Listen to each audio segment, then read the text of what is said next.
कैसे हो दोस्तों।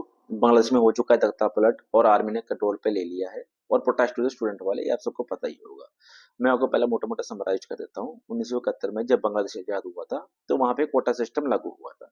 कोटा जो सिस्टम था वहां पे डिफरेंट टाइम में अमेंडमेंट होते रहे हैं, कभी घटा दिया कभी बढ़ा दिया। ऐसे जब फाइनल हुआ था, जो लास्ट अमेंडमेंट हुआ था उसके अकॉर्डिंग 56% था वो रिजर्व किया गया था और 44% मेरिट बेस पे था। जो 56% था उसमें से 30% था वो फ्रीडम फाइटर के लिए था। उस समय किसी ने ऑब्जेक्शन नहीं किया। सबको पता था कि उन्होंने फाइटर ने बहुत ज्यादा योगदान दिए थे, बलिदान दिए थे, कुर्बानियां दी थी, तो किसी ने ऑब्जेक्शन नहीं किया। प्रॉब्लम कहाँ पे आती है? प्रॉब्लम आती है जब कि नेक्स्ट जनरेशन आती है, उनके बच्चे आते हैं, ग्रैंडसन आते हैं, तब वहां पे प्रॉब्लम आनी चालू हो जाती है, वहां पे लोगों को गुस्सा आना चालू हो जाता है। सन 2018 में जब ये गुस्सा बहुत तेज हो गया था तो वहां की शेख हसीना की सरकार ने वहां पे ही एक कोटा सिस्टम था उसको खत्म कर दिया गया था। तो सारा कुछ शॉर्ट आउट हो गया था, वहां पे किसी को कोई प्रॉब्लम नहीं हुई। बट वहां पे जून यही 2024 में वहां की हाई कोर्ट ने इसको दोबारा से कोटा सिस्टम को लागू कर दिया गया था। फिर से ये मामला ने तूल पकड़ लिया और मामला हाथ से निकलता देख शेख हसीना की सरकार ने दोबारा से वहां की सुप्रीम कोर्ट में गई इस डिसीजन के अगेंस्ट में।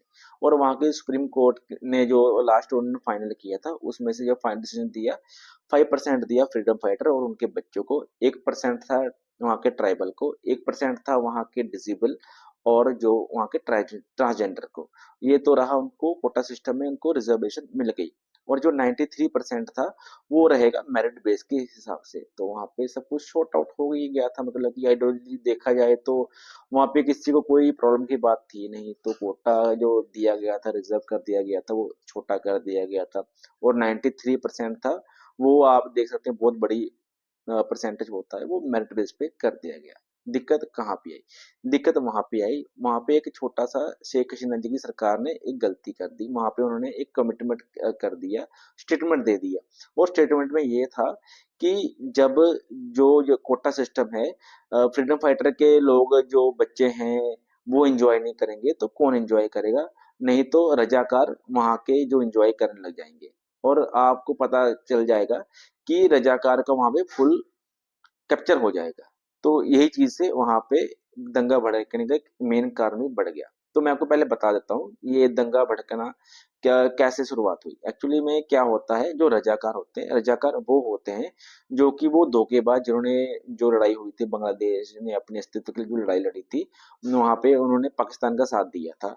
और वो ट्रेटर भी बोल सकते हो आप कि उन्होंने पाकिस्तान का साथ दे दिया उस लड़ाई में। तो उसको हम बोल देते हैं रजाकार बोल देते हैं। तो वहां पे फिर क्या हुआ कि वहां के जो पॉलिटिकल पार्टियां उन्होंने इस चीज का बहुत बड़ा फायदा उठा लिया। उन्होंने क्या बोला कि देखो, जो लोग प्रोटेस्ट कर रहे थे और शेख हसीना की सरकार ने आप लोगों को वहां पे ट्रेटर बोला है, रजाकार बोला है। इस चीज में लोगों को गुस्सा बहुत ज्यादा तेज आ गया है। चलो ये तो रही आपकी इनसाइडर स्टोरी।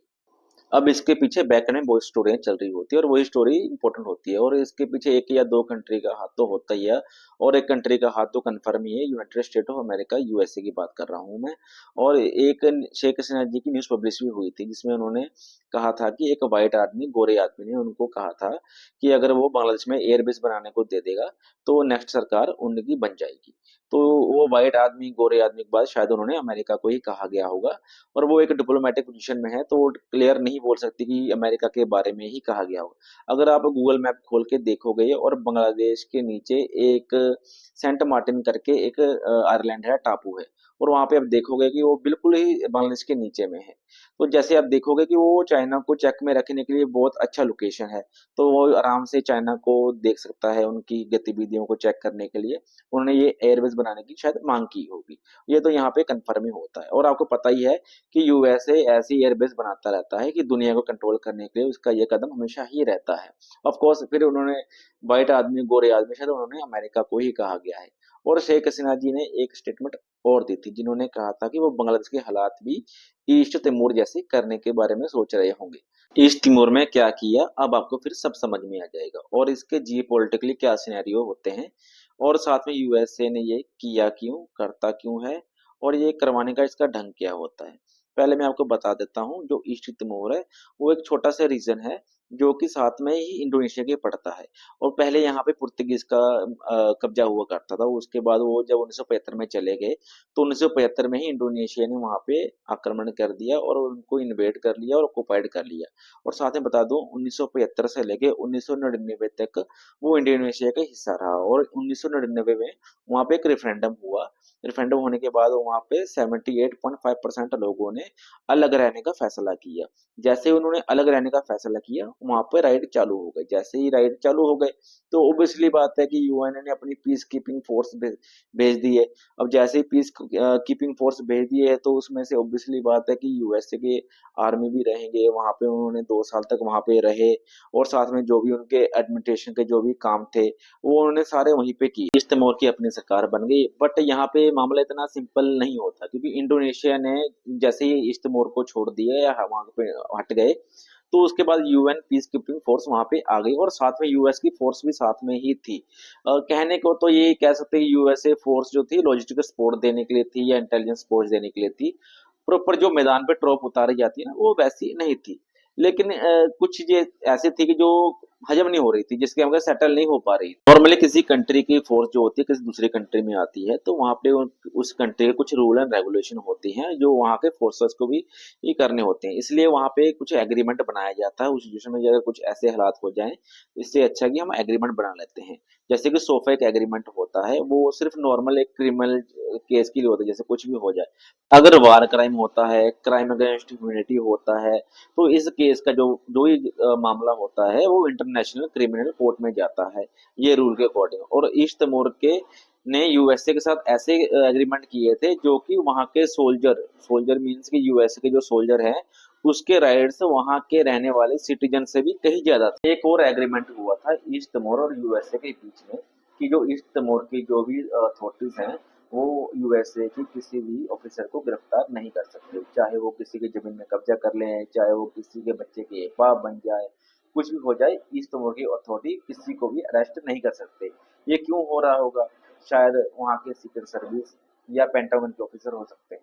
इसी करके ये हो सकता है कि उन्होंने पहले ही एग्रीमेंट कर लिया होगा। अजीब सी बात है, जो ईस्ट तिमोर जब 1999 में फ्रीडम हुआ था, तब रेफरेंडम के लिए यूएसए ने बहुत ज्यादा सपोर्ट किया था, और साथ में इंडोनेशिया पे भी वो प्रेशर डाला था, और उसने अपनी ये बात यूएन में भी रखी थी। उसके बाद यूएन की फोर्स जो भी है और यूएसए की फोर्स ईस्ट तिमोर में आ जाती है।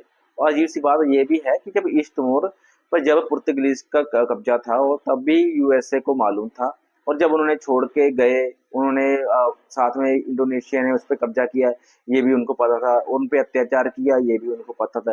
ये सारा कुछ पता होने के बाद ही जो न्यूज निकल के आ रही थी, इंडोनेशिया ने उन पे इतना अत्याचार किया है, सब कुछ किया है, ये भी सब उनको पता था। इतना कुछ पता होने के बाद भी ये काम यूएसए ने दबा के रखा था।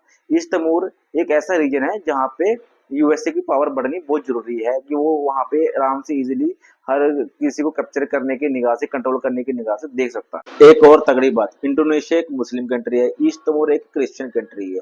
1999 में जब भी ईस्ट तिमोर आजाद हुआ था, वहां पे क्रिश्चियन चर्चों का बहुत बड़ा रोल था, और यूएसए अच्छे से जानता है रिलीजियस एक बहुत बड़ा हथियार बन जाता है जब आदमी को आदमी से लड़ाना हो और अपना मतलब निकलवाना हो।